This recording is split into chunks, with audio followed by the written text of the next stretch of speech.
28 dias do mês de agosto de 2023, na Diretoria de Inteligência Policial, na sede da Polícia Federal, no Distrito Federal, na presença dos delegados de Polícia Federal Fábio Alvarechó, Flávio Vietes Reis e Elias Milhomes de Araújo, dos agentes de Polícia Federal Geraldino Cassimiro, Antônio Ferreira, Fábio Lute, da escrivã de Polícia Federal Francisca Maria Bonifácio Medeiros, compareceu voluntariamente Mauro César Barbosa Cid, brasileiro, nascido em 17 de 5 de 1979, portador do CPF 927-781-86034, residente domiciliado na QRO Conjunto 9, Casa 714, SMU Brasília, acompanhado pelos advogados constituídos César Roberto Bittencourt, OAB 11483, Jair Alves Pereira, OAB 46872, e Vânia Barbosa Adorno Bittencourt, OAB 49787.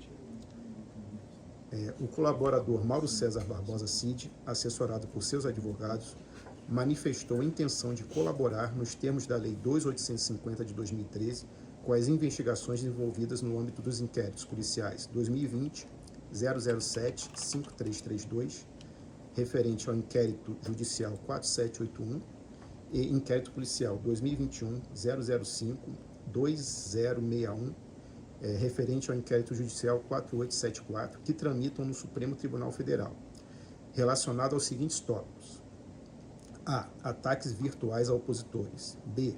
Ataque às instituições, STF, TSE, ao sistema eletrônico de votação e à rigidez do processo eleitoral.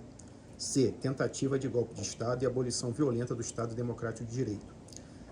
D. Ataque às vacinas contra a Covid-19 e às medidas sanitárias na pandemia. E F. Uso da estrutura do Estado para obtenção de vantagens, o qual se subdivide em uso de suprimento de fundos, cartões corporativos para pagamento de despesas pessoais, inserção de dados falsos de vacinação contra a Covid-19 nos sistemas do Ministério da Saúde para falsificação de cartões de vacina e desvios de bens de alto valor patrimonial entregues por autoridades estrangeiras ao ex-presidente da República, Jair Messias Bolsonaro, ou agentes públicos a seu serviço, e posterior ocultação com fim de enriquecimento ilícito. E, por último, outros tópicos que possam surgir no transcorrer da investigação. A presente oitiva não exaure a coleta de dados relativa aos fatos apurados, em razão da dimensão da investigação referente aos eixos de atuação. O presente ato de colaboração será gravado em mídia audiovisual para garantir a fidelidade das informações prestadas, podendo seu conteúdo ser utilizado nas referidas investigações. Ademais, também será reduzido a termo como forma de facilitar o acesso ao conteúdo pelo juízo e demais atores.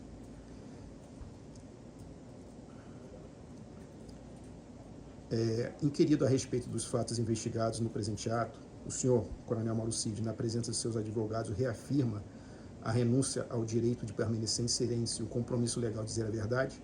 Sim. A Polícia Federal conduz investigação que apura a prática de atos relacionados a uma possível tentativa de execução de um golpe de Estado e abolição violenta do Estado Democrático de Direito, ocorridos após o resultado do segundo turno das eleições presidenciais de 2022. Nesse sentido, eu indago ao senhor sobre elementos que o senhor tem conhecimento em relação aos referidos fatos investigados. Bom, então, já que está sendo gravado, até para todo um contexto, né, do que aconteceu, depois do dia 30 de outubro, o presidente tinha a gente certeza que ele iria ganhar as eleições, né? E a partir daí ele entrou num luto, não vou dizer depressão, mas um luto muito profundo, né? Tanto que a imunidade dele baixou, ele pegou uma erisipela que praticamente a perna dele parecia que ia cair, dava para ver quase que o osso. Então ele ficou muito mal. Então, nesse período todo, ele praticamente acabou com as agendas oficiais, algumas, né, que eram importantes, ou pessoas que ele chamava para conversar dentro dos interesses, que ele tinha, né? Então, nesse período todo, né, desses quase, são 8 semanas, né, que eu cataloguei aqui, eu poderia dividir que as pessoas que iam conversar com ele, né, ou que ele chamava, ou que a maioria das vezes as pessoas iam até ele, né? Acesso a ele, buscavam acesso. Muitas pessoas ele cortava, muitas ele deixava. Então eu dividiria basicamente em 3 grandes grupos. Isso no Palácio da Alvorada? Tudo Alvorada. Depois que acabou a eleição, ele foi muito pouco para o Planalto, acho que foi umas 3 ou 4 vezes só, ficava um pouquinho lá, e ele mesmo ele se sentia mal, né? Ficava muita gente, ele não queria receber muita gente, e aí ele ficava quase todas as conversas que ele teve com as pessoas, foi basicamente tudo no Alvorada. Então, basicamente, de maneira geral, a gente tinha 3 grandes grupos, né, para facilitar a compreensão. Você tinha um grupo bem conservador, que era uma linha bem política, né? Basicamente, eles falavam, presidente, manda o povo para casa, esse pessoal não tem o que estar fazendo aí, já se anuncia como grande líder da oposição, né, que esse povo só quer um direcionamento. Onde o senhor mandar esse povo vai, né? E então já fala que o senhor vai ser oposição ao PT ferrenha e que o senhor vai deixar o PT destruir o país e vamos tocar a oposição, né? Então era esse grupo. Esse grupo basicamente era constituído do senador Flávio, né? Do Bruno Bianco, da AGU. Bruno Bianco era o AGU, né? Era o advogado geral da União. Ciro Nogueira e o Brigadeiro Batista Júnior. Ciro Nogueira era o ministro da Casa Civil, Civil, né? Isso. E o Brigadeiro Batista Júnior era o comandante da Aeronáutica. Comandante da Aeronáutica, né? Não, qual é o primeiro nome? Composto pelo grupo, senador Flávio Bolsonaro, Bruno Bianco, Ciro Nogueira, Bolsonaro, isso. o AGU Bruno Bianco, o então ministro da Casa Civil, Ciro Nogueira, e o então comandante da Aeronáutica, Brigadeiro Batista Júnior.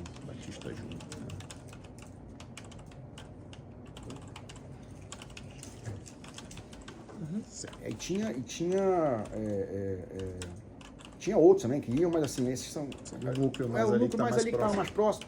Também as pessoas que iam lá também não iam todo dia. Iam um dia, 3 dias depois voltavam. Né? Então, tinha um grupo de moderados, podemos chamar assim, né, que eram pessoas, né, autoridades que não concordavam muito com o caminho que o Brasil estava indo, concordavam que estava tendo abuso jurídico, das prisões, né? Então, da maneira como estava sendo conduzida a relações entre as instituições, para ser bem mais claro, mas que sabia que não tinha o que ser feito, não tem nada para ser feito. Assim, teve uma eleição, né, qualquer coisa que se falar aqui agora seria um golpe armado. O golpe armado é regime militar há mais 20, 30 anos, não é uma alegria.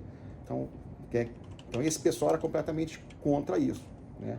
Então, desse grupo dos moderados, eu subdividi basicamente em 2, né? Que era o grupo de moderados, que existia um grupo. O conservador eu consegui pegar. Um grupo de moderados.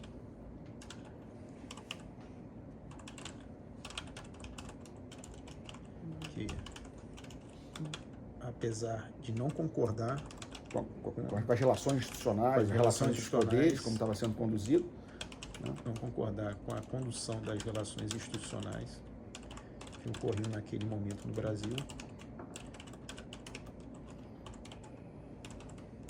eles não concordavam com qualquer possibilidade de um golpe de Estado. Não tinha nada para ser feito.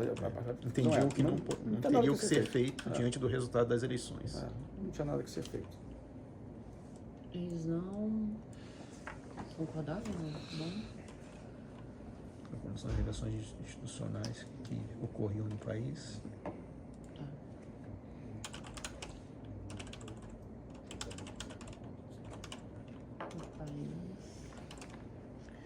Entendiam que nada poderia ser feito diante do resultado das eleições presidenciais.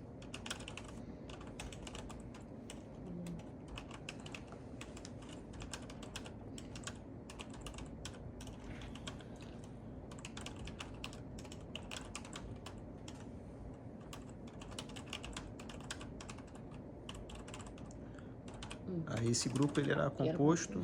Esse grupo basicamente era composto pelos generais da ativa na época, que tinham mais contato com o presidente.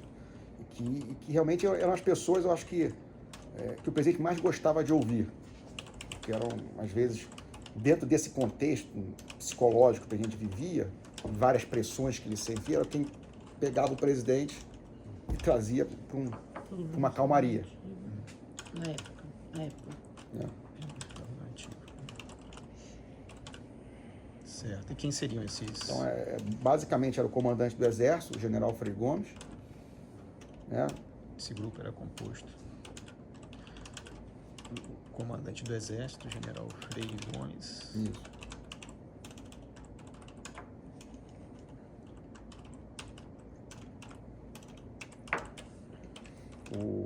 O general Arruda, O general Arruda era... na época ele era o chefe do DEC, que depois virou comandante do Exército. DEC, É o Departamento de Engenharia e Construção. Chefe do DEC, DEC, DEC, isso. que é o Departamento de... Engenharia e Construção. Isso. É o que depois entrou como comandante do Exército. Construção. Mais quem? O general Teófilo. General Teófilo. Isso. Na época ele ocupava Na época, está no mesmo cargo que está agora, né? Coter, está nativo ainda. chefe do Chefe do Coter, Do Comando de Coter. Operação Terrestre. COTER, Comando de Operações Terrestres.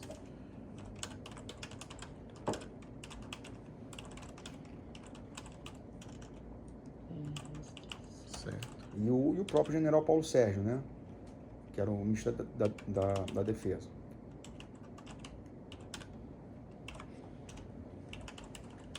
E esse grupo, basicamente, eles Era tinham... ministro da Defesa. Isso. Basicamente, esse grupo, né, que tinha mais contato com o presidente, porque tinha outros generais que o presidente não tinha muito contato. Basicamente, esse pessoal tinha muito medo do grupo radical, né, que eu vou falar daqui a pouquinho, trazer um assessoramento do presidente ou alguma coisa, e o presidente assinar alguma coisa, uma doideira, né, sem tentar com esse pessoal conversado, né, ou puder segurar alguma coisa. Então, era um momento que, principalmente o general Frei Gomes, ele estava muito preocupado com isso, né, com o que poderia acontecer com esse pessoal que ia no Alvorada, né, inclusive ele me demandava muito isso. Eu sempre estava informando para ele quem era o pessoal que estava indo. Então eles estavam preocupados com o grupo radical que estava constantemente indo Que à estava Alvorada, tentando de alguma forma convencer o presidente a fazer alguma dar coisa uma mais ordem de um golpe de Estado. baseado em sei lá Tá. o quê, né?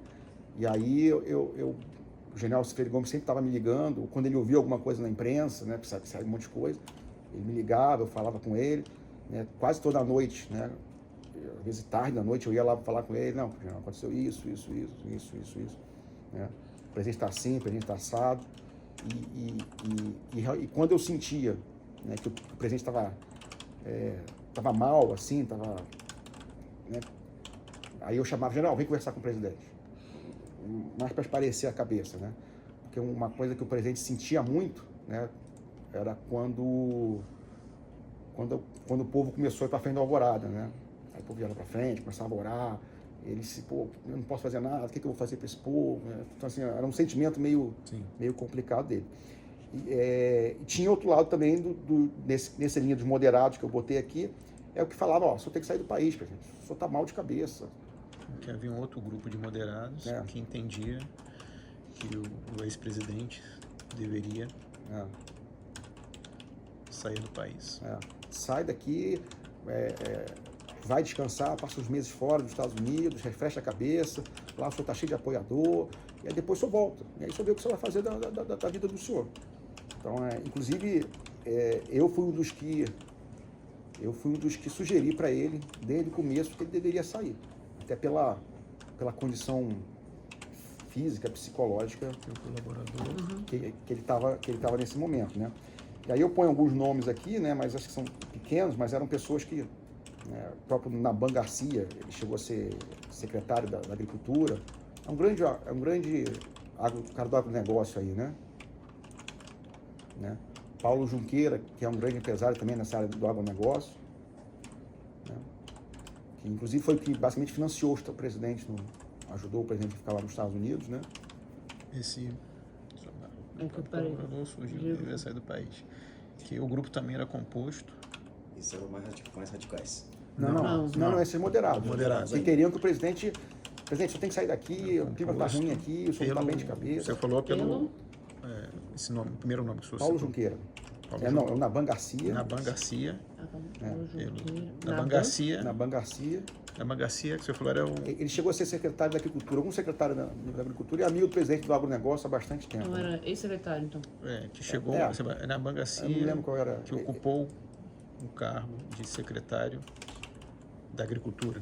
Algum cargo na Secretaria de Agricultura. Não, Que dentro do Ministério da Que Agricultura. ocupou algum cargo no Ministério da Agricultura. E amigo pessoal do presidente. do ex-presidente. Inclusive, ele era um cara que ligava, Cid, tira esses caras daí, esses caras malucos estão indo para aí. O presidente tem que ir embora do Brasil, deixa ele descansar, ele tá mal de cabeça. Né? O Paulo Junqueira... Paulo Junqueira é um empresário também do agronegócio. O Paulo Junqueira eu não conhecia, ele, nunca falei com ele. Mas você falou que o Paulo Junqueira foi o que financiou a ida do... Que manteve ele lá nos Estados Unidos, ajudou a alugar carro. Paulo Junqueira, empresário do agronegócio. Ele eu nunca falei. Financiou a ida do ex-presidente para os Estados Unidos. Pode colocar na sequência aqui? Que financiou? Tem, pode ser. A ordem tem. E o próprio senador Magno Malta, que ele começou um pouco radical, depois ele passou, quando ele viu como estava do presidente, ele passou para esse outro time, né?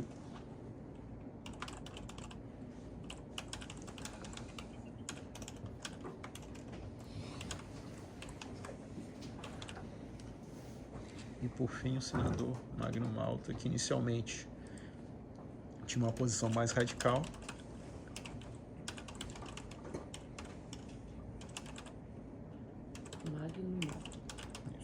Tinha uma posição mais radical e posteriormente ele quando ele viu se juntou ao grupo que tinha como sugestão a saída do presidente, a saída do país do presidente, né? Ele se juntou ao grupo? Ao referido grupo,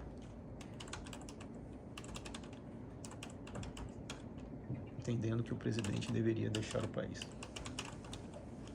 Esse é o grupo moderado, né? Que o senhor entendeu, fez essa subdivisão. Isso. E aí a gente entra no grupo dos radicais. Né? Terceiro grupo, denominado Grupo Colaborador de Radicais. Aí esse grupo, o que Bom, esse grupo eu poderia subdividir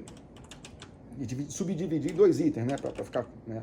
Era um grupo que menos radical, digamos assim, mas que estava tentando achar uma fraude na urna. Né? Vamos só. Então, dentro dos radicais, teriam 2 linhas de atuação. 2 linhas de atuação. Um que queria encontrar, de alguma forma, uma fraude nas urnas eletrônicas, para tentar anular as eleições. Isso. E outro que realmente dizia que o presidente tinha que fazer alguma coisa. Tem o povo na rua, tem os caras que queria dar um golpe de Estado. Que queria assinar um decreto, assina que o povo está com o senhor, assina que o CAC está com o senhor, e aí todo mundo vai atrás do senhor. E de maneira geral, esse pessoal romantizava um pouco o artigo 142, né? Achava que... A fundamentação dele seria o artigo 142, a interpretação do artigo 142 então, da Constituição. O pessoal que achava, que queria achar fraude nas urnas, inclusive esse era o grupo que o presidente mais pressionava, ele pressionava muito via general Paulo Sérgio, porque ele sempre quis uma ação mais contundente do general Paulo Sérgio com relação à Comissão de Transparência. Aquela comissão que o Exército criou para tentar identificar... Não, que o TSE convidou o Exército para participar. Né? Aí o Exército montou um grupo... O Exército não, o Ministério da Defesa. Ministério da Defesa, certo. A Comissão de Transparência Eleitoral. Então, o presidente queria uma ação mais enérgica do general Paulo Sérgio, que ele realmente era bem pressionado, porque queria que pelo menos o documento fosse um documento duro. Né? Então, o general Paulo Sérgio era muito pressionado em cima disso aí. Então, tinha uma equipe, né, que aí eu coloco, né, o general Pazuello, o próprio presidente do PL, o Valdemar, que contratou aquele voto livre, e uma equipe que o general tinha com ele, né? Tinha o Major Denícolo, tinha outras pessoas ali que estavam ajudando nessa compilação de então, qualquer informação que chegava, porque foi um período que o presidente recebia muita informação, a gente recebia informação de... E isso é após o segundo turno das eleições? Após o segundo turno. Então a gente recebia muita informação. Todo mundo vinha com denúncia de fraude. Tem fraude aqui, descobri isso aqui. E aí o presidente recebia, normalmente ele recebia... Ele recebia e repassava isso para quem? E repassava ou para o general Pazuello, ou para o Major Denícolo, ou para a própria equipe lá do Valdemar.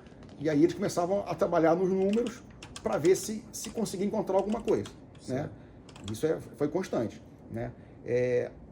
Às vezes, o presidente até recebia um desses caras aí com essas ideias malucas, né? Inclusive era maluco mesmo, era cara que dizia que não, eu vou descobrir a fraude. Eu só cria um site, é que nem aquele que saiu do Real, né? Do Pix. Só cria um site, todo mundo se cadastra e aí a gente vai saber quem votou no senhor. E aí vai provar que... Então assim, não, tinha ideias esdrúxulas e tinha coisas técnicas, né?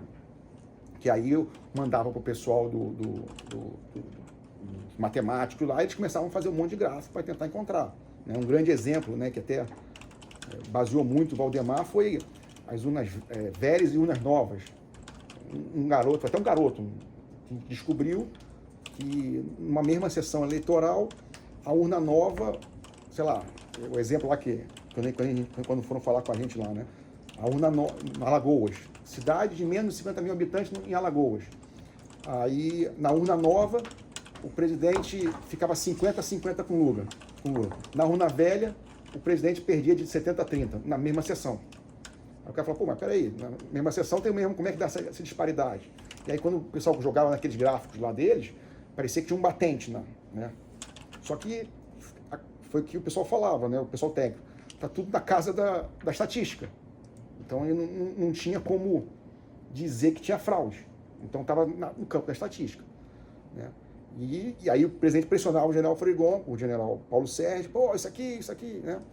E teve uma ou duas vezes que até o presidente foi lá no MD, o general Paulo Sérgio mostrou para ele todas as maiores denúncias de fraude, ele explicou o que poderia ser.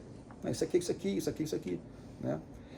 E a única coisa que eles encontraram que poderia ser fraude, que ensejou aí aquela denúncia que o PL fez, né, que foi multado, foi quando um desses caras que trabalhavam, ou das denúncias que eles recebiam, eles encontraram como se não tivesse, sei lá, o chassi a urna não tivesse chassi. E aí poderia comprovar que a urna poderia ser fraudada, porque pode ser, a urna teria que ter um mesmo, sei lá, eu não sei a parte técnica, mas cada urna tinha que ter o seu próprio identificador. E como não tinha, então foi basicamente isso que ensejou o coisa. Mas essa é a parte muito técnica, a gente não dá uma bola, né? A pressão era realmente que isso fosse o grande catapultador de uma mudança de alguma coisa. Tinha também, né, o senador Heinz. Deixa eu colocar aqui, só não vai que o terceiro grupo,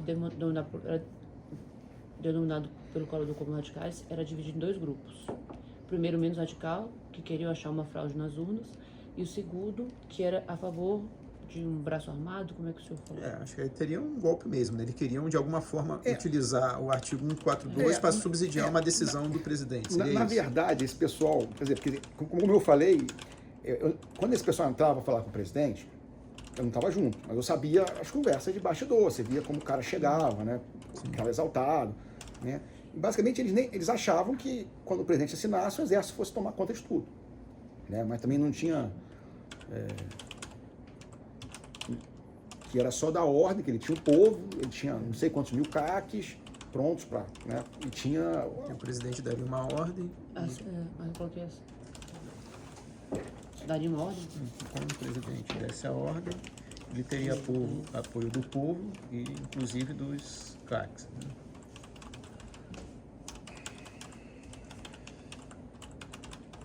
Do povo e dos CACs.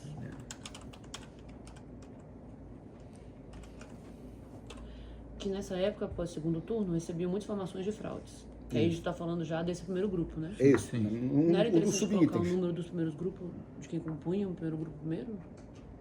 Você tem os nomes de quem compunha, assim, pelo menos eu passei, qual? Desse primeiro grupo que era menos radical. Eu falei, General Pazuello.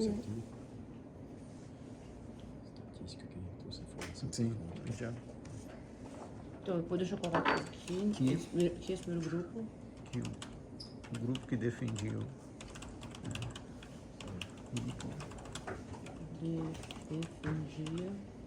a identificação de uma possível fraude nas urnas eletrônicas.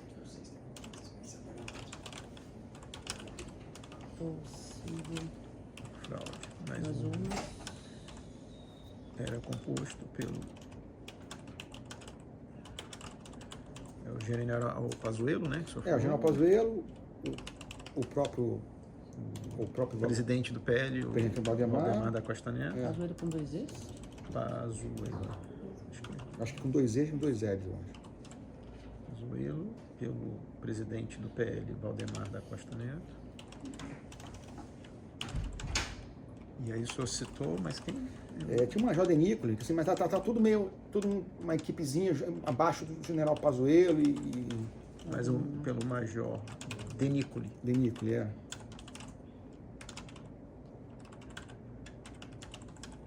Denícoli? Sim, será? Mas esse pessoal era pessoal técnico, mais pessoal técnico, ele ficava fuçando. E tudo, eles usavam os dados do próprio TSE, né? Que o TSE tinha divulgado. Presidente do PL. E por um grupo de pessoas, né, que assessoravam tecnicamente, essas pessoas. Por um grupo de pessoas que prestavam assessoramento técnico.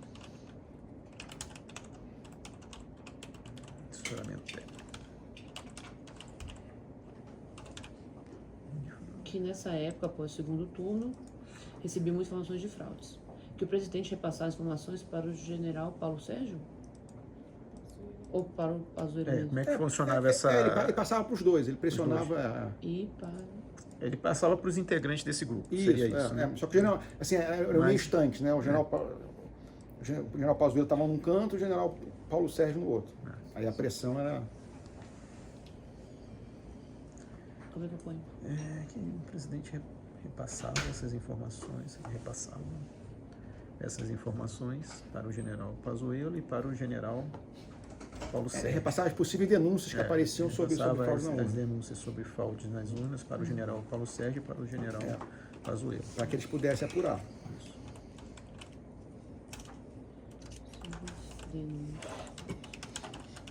Para os generais Paulo Sérgio e Pazuello.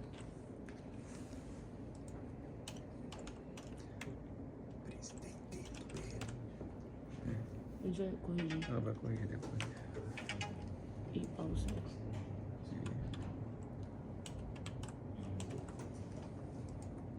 Para que fossem apurados, né? Isso.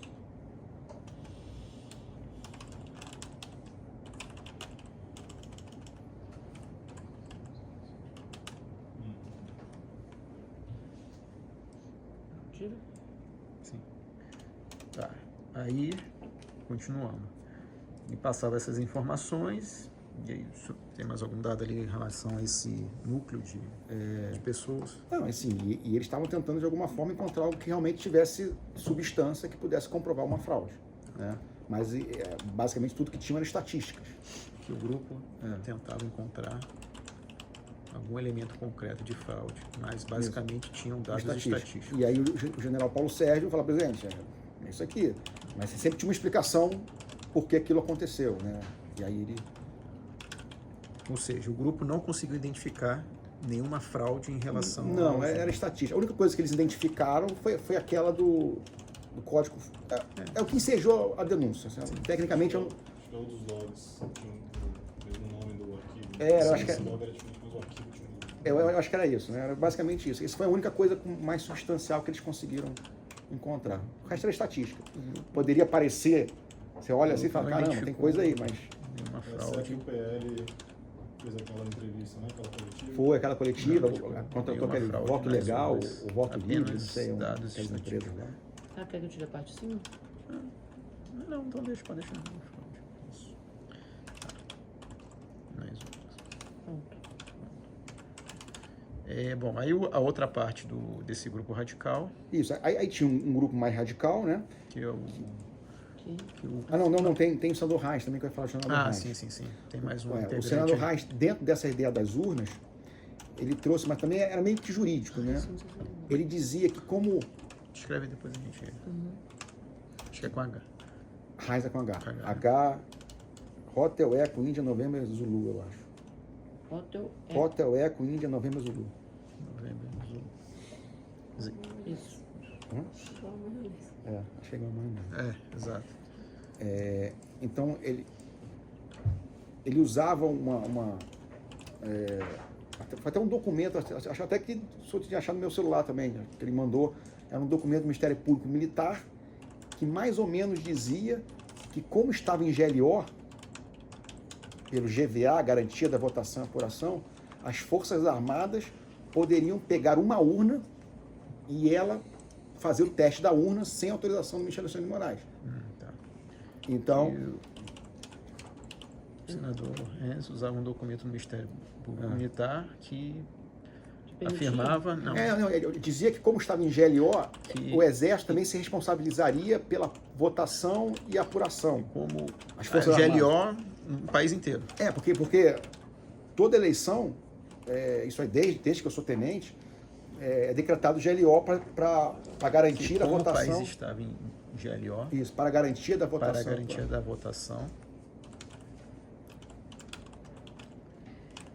para a garantia das eleições,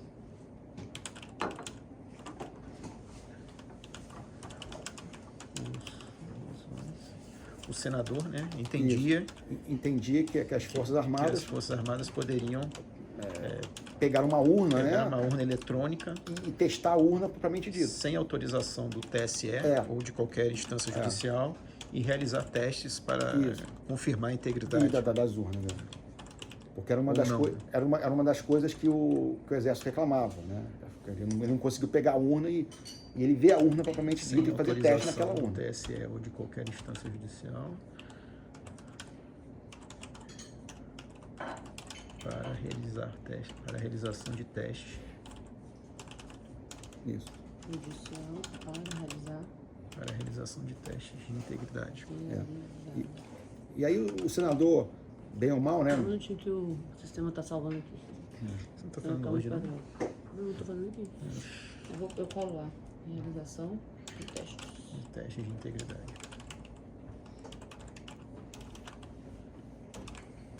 Esse era o entendimento que ele tinha, ele passava ao Ele presidente. passava para ele, até passava para mim. Pô, Cid, fala com o ministro da Defesa, ele tem que ver isso aí, tem que ver... Mas, assim, o mínimo de conhecimento, a gente sabia que... Que o senador repassava esse entendimento ao presidente da Isso. República, E, que por sua vez repassava ao... Não, o senador passava para mim também, mandava uma mensagem, pô, Cid, ajuda aí, fala com o ministro tem que ver isso aí. e solicitava que fosse encaminhado ao também, ministro da Da Defesa. defesa, para ele que visse isso aí. Aí eu falei para ele, Que o senador encaminhava esse entendimento tanto ao colaborador quanto ao ex-presidente da República para que intermediasse um contato junto ao ministro da Defesa. isso, para que pudesse, que isso poderia ser uma das soluções. Tanto o colador quanto. Ao ex-presidente Jair Bolsonaro.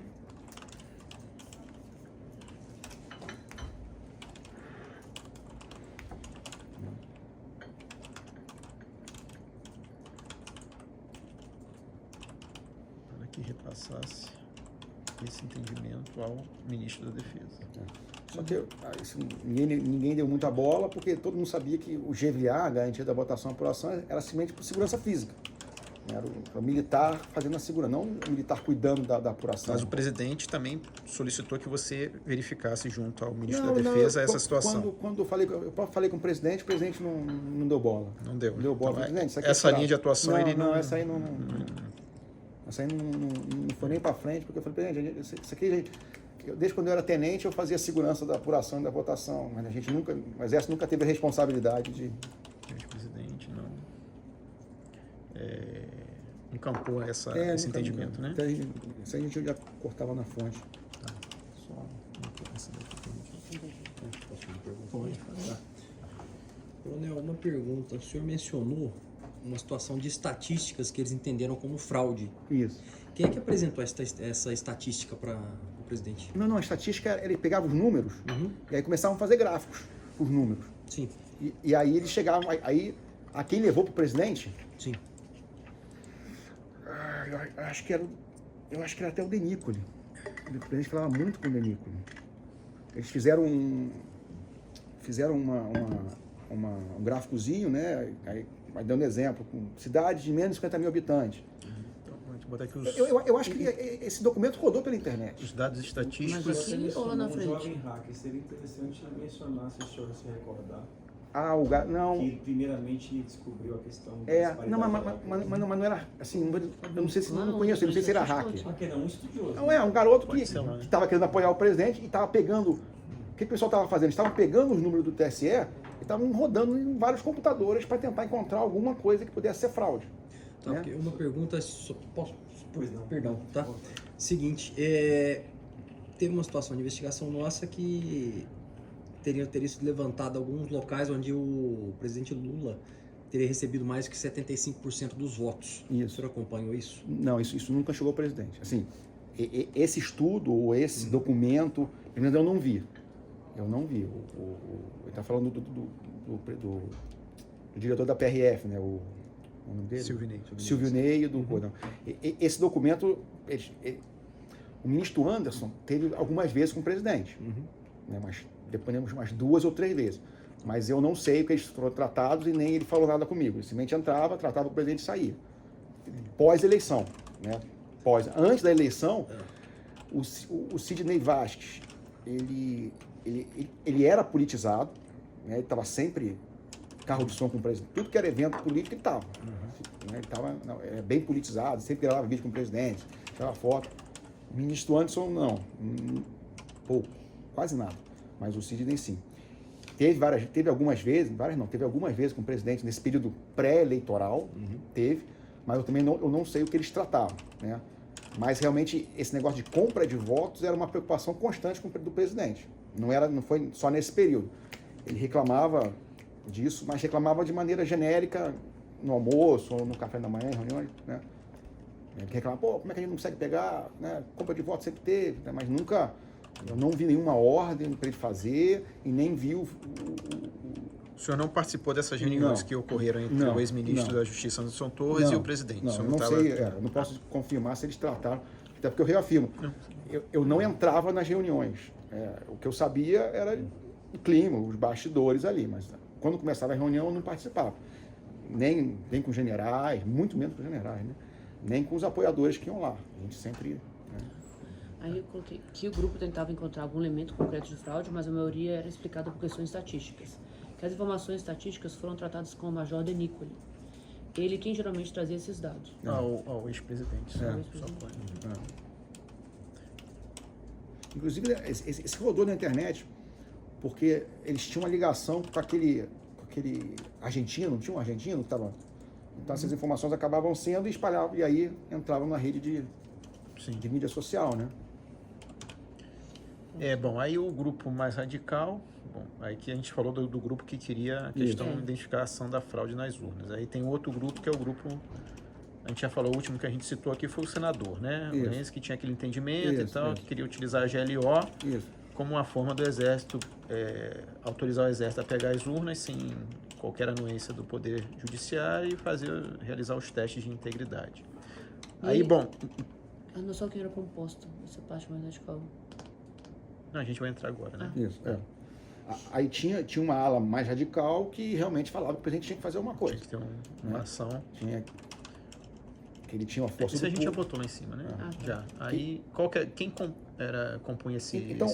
Mas assim, esse grupo não era um grupo organizado. Eram pessoas estanques que chegavam para falar com o presidente para incentivar ele a fazer alguma coisa, instigar ele. Não era um grupo organizado que tinham, né, como fosse uma cela. Não, eram pessoas que vinham. Aí, o senhor tem que fazer, o senhor tem que fazer. Aí ia embora, 2 dias depois voltava, ouviam 2 caras juntos, falava, voltava, almoçava com o presidente. Mas não tinha um cabeça e não tinha uma organização. Então, basicamente, era o Felipe Martins. Felipe Martins era o... que foi assessor internacional. Internacional dele. Isso. Ele tem cargo eletivo? Não. Ele foi assessor internacional do ex-presidente. Isso, era bem ligado com uma área mais ideológica do pessoal. Né? Ele vinha com um jurista, que eu não sei o jurista, eu sei que esse jurista escreveu um livro sobre garantias constitucionais. Ele era acompanhado por esse jurista? Nas visitas ao presidente, Lembra o nome dele? Martins vinha acompanhado de um jurista que não se recorda o nome. E eu sei que ele tem um livro escrito sobre garantias constitucionais. Inclusive, ele mostrou o livro, ele fala como é que é a garantia constitucional na Itália, na Alemanha. Foi isso? que o referido jurista, que o colaborador se recorda que o referido jurista é autor de livros Na área de garantias constitucionais. em relação a garantias constitucionais. Se você recorda assim da aparência dele? É porque primeiro ele foi com um padre, depois que era um pai que também era advogado, jurista. Depois Isso foi mais ou menos em que época? E isso aí foi meio de outubro, meio de novembro já. Meados de novembro. O Meados de livro era novembro. sobre? Garantias Garantias constitucionais. constitucionais, né? E ele que trouxe, né? Esse foi o quê? 2 encontros? Quantos encontros? Não, teve um pouco mais. Ele que trouxe o documento para o presidente. Né? O Felipe Martins. Ele junto com esse jurista, eles fizeram um documento para o presidente. Que Felipe Martins e o referido Imagina. juristas levaram ao presidente no Palácio do Alvorada Para Alvorada, um documento. um documento. O que tratava esse documento? Esse documento, ele tinha acho que 10, sei lá quantas páginas de considerandos, onde ele retratava basicamente as interferências do judiciário no executivo, né?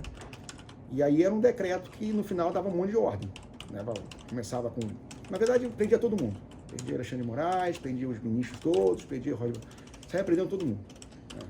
Era um decreto que determinava a prisão de ministros do Supremo.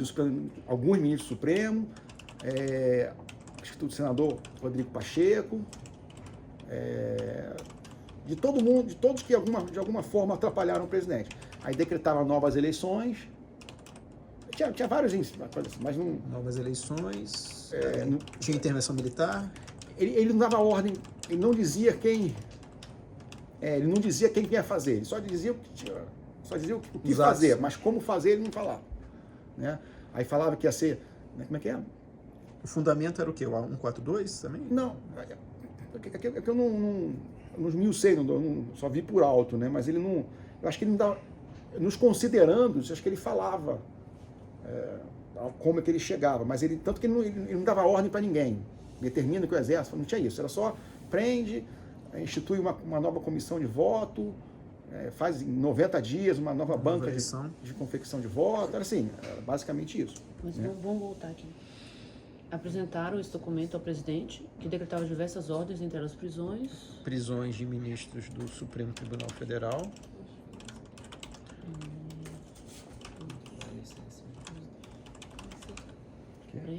Tribunal Federal. Qual o nome dele? Não. Acho que não é esse nome não. Vinícius Furtado. Eu não vou falar porque não... Aí você põe dentre eles. Não, eu acho que tinha um nome... Alexandre de Moraes. Tinha um nome meio árabe. Procura pelos livros. Mas eu não vou arriscar. Um advogado bobalhão lá. Eu não vou arriscar cravar não, porque... Os ministros, se você se recorda, era Alexandre de Moraes. Eu não me lembro, acho que o Gilmar Mendes também.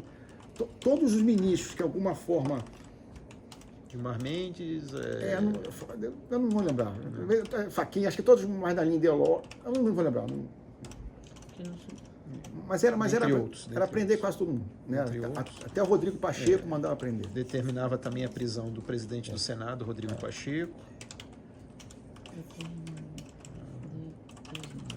também a prisão do presidente do Senado, Rodrigo Pacheco. E de outras autoridades que de alguma forma se contrapunham ao ex-presidente. Mas não chegava a dar ordem para ninguém, né?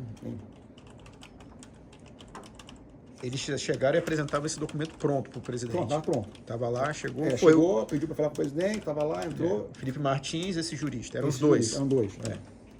Ideologicamente, né? Ao ex-presidente. Bom, e aí? Como é que foi desses encontros? Aí o presidente... Quer que eu voltar um pouquinho para eu falar dos outros nomes depois? Porque isso aí, acho que é o que vocês querem mais aprofundar um pouquinho. Não, é só para dar o contexto desse encontro. Tá, aí basicamente o presidente, ele corrigiu o documento, ele falou assim, não vai prender ninguém, só vai prender Alexandre de Moraes e fazer outra eleição. Não quero... Então que o presidente leu o documento fez alterações no sentido de manter a ordem de prisão apenas do Alexandre de do Moraes ministro Alexandre de Moraes e e realizar novas eleições. Tá. Isso. E corrigiu, né? Isso. E alterou, né? Alterou. Anuindo apenas com a prisão do ministro Alexandre de Moraes, prisão do ministro Alexandre de Moraes e a realização de novas eleições. É. Tinha um motivo da realização de novas eleições?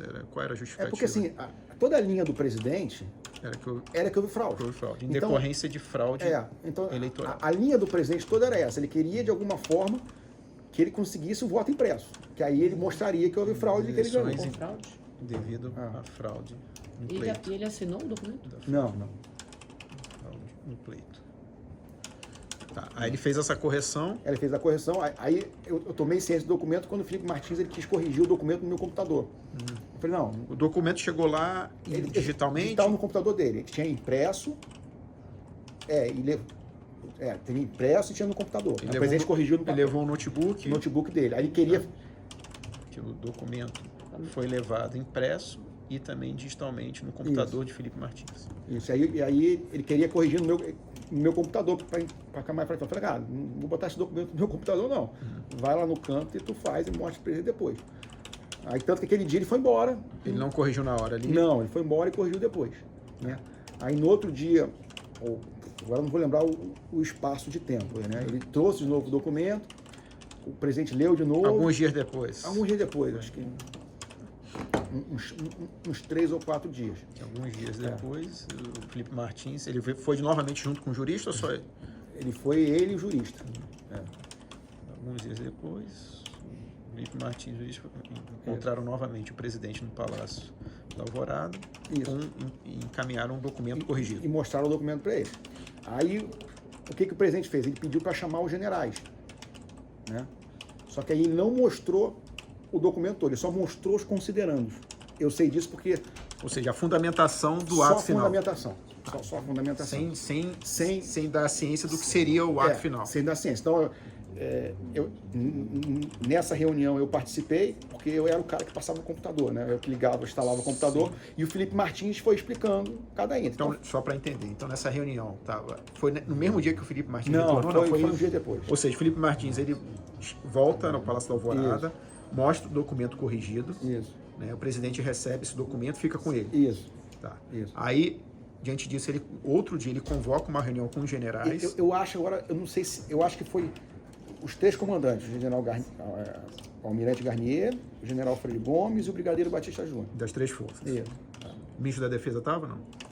Eu acho que não. Não, tá. Então estariam os generais das 3 forças, o comandante das 3 forças e o presidente, Felipe Martins. Isso.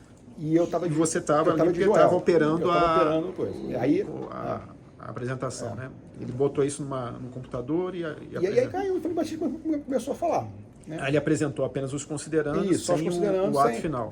Mas assim, e aí as conversas foram no sentido de a gente... Eles queriam, na verdade, o presidente queria pressionar as Forças Armadas para ver o que estavam achando da conjuntura. Então, o presidente pressionou os comandantes, os generais, né, os comandantes das forças. Que Felipe Martins apresentou ao provedor o documento impresso em forma digital, que alguns dias depois Felipe Martins retornou com o documento corrigido. Juntamente com o jurista. Retornou juntamente com o jurista? Isso. Juntamente com o jurista. Tem um documento corrigido. Que Felipe Martins apresentou... Não. Aí não. Não, Que o presidente ficou com o documento. Não tem cara. Mas não é aquele Mas acho que dificilmente eu vou conseguir. E Não. aí a reunião com os generais não foi nesse mesmo dia, foi um dia depois. Foi um outro dia depois. Então, o presidente fica com o documento. Isso. Recebe o documento corrigido e fica com ele. Não, ele nunca ficava com o documento. Ele pegava e levava embora. Tá, mas aí... Mas nesse dia que ele trouxe, o Felipe novamente Martins trouxe corrigido. O Felipe trouxe corrigido, o presidente deve ter dado uma lida. Deu ok. Deu ok. Agora eu não me lembro se... Eu acho que foi no mesmo dia. No mesmo dia Isso. ele pediu para chamar os comandantes de força. Tá, então o Felipe Martins retornou justamente com o ministro, trouxe o documento corrigido, que o presidente Armando concordou com os termos ajustado, no review do documento. E em seguida, agendou uma reunião com os generais das forças, né? Com os generais comandantes das forças. Isso. Reunião com generais